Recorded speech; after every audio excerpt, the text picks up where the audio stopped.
Assalamualaikum warahmatullahi wabarakatuh. Baik teman-teman, video kali ini kita akan membahas tentang fungsi DPR. Ada berapa sih fungsi DPR? Nah, fungsi DPR ada 3. Di antaranya yang pertama adalah fungsi legislasi, yang kedua yaitu fungsi anggaran, dan yang ketiga adalah fungsi pengawasan. Oke, tetap di video ini kita akan bahas satu persatu mengenai fungsi dari DPR.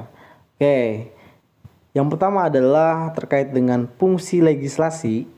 DPR memiliki tugas dan wewenang sebagai berikut. Yang pertama yaitu menyusun program legislasi nasional atau dikenal dengan istilah prolegnas. Ini biasanya ada program yang untuk jangka panjang, jangka menengah, dan untuk skala prioritas biasanya DPR menentukan program-program undang-undang yang akan dibuat. Gitu. Kemudian yang kedua adalah menyusun dan membahas rancangan undang-undang. Ini yang biasa disebut dengan RUU ya. Kemudian yang ketiga yaitu menerima RUU yang diajukan oleh DPD atau Dewan Perwakilan Daerah.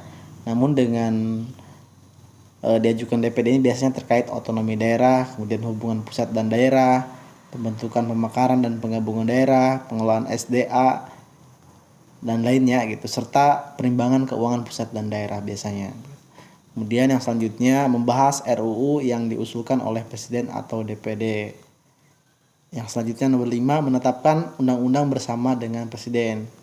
Dan yang terakhir yaitu menyetujui atau tidak menyetujui peraturan pemerintah pengganti undang-undang yang diajukan Presiden untuk ditetapkan menjadi undang-undang.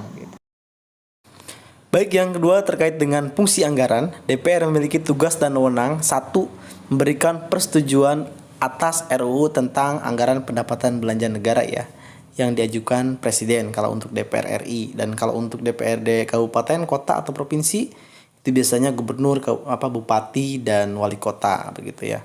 Dan yang nomor 2 yaitu memperhatikan pertimbangan DPD atas RUU tentang APBN dan RUU terkait pajak, pendidikan dan agama.